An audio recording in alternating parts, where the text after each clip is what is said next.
Her dostdan yaradan yar dey bağlar.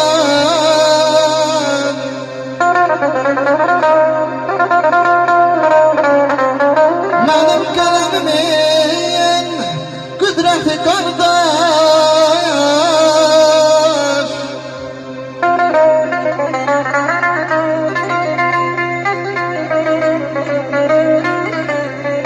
Hər insan oğlunun arkası qəlbi, namusu bizdən qeyrəti qardaş. Mən sənə qurban olum cana qardaş.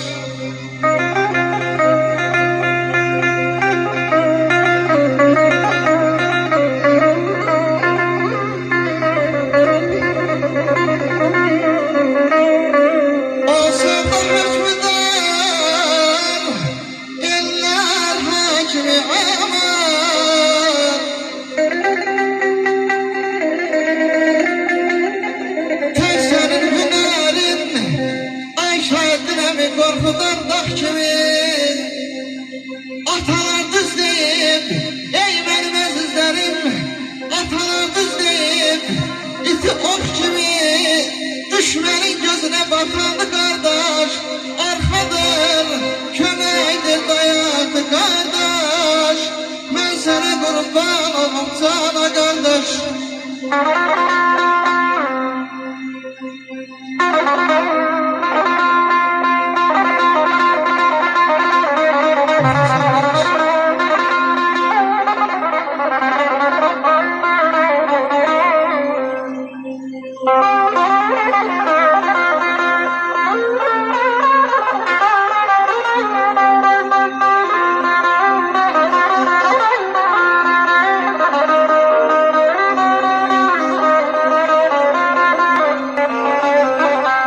Felak yansın, gözlemezdim gel düşeyim.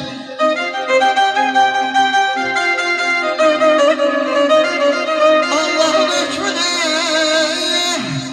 aynayla bazı Allah'ın hükmüne eylemirəm şək. Heç olmasa yuxularıma gel görüşək. Dərdim səndən benim o qardaş. Mən sənə qurban olum cana qardaş.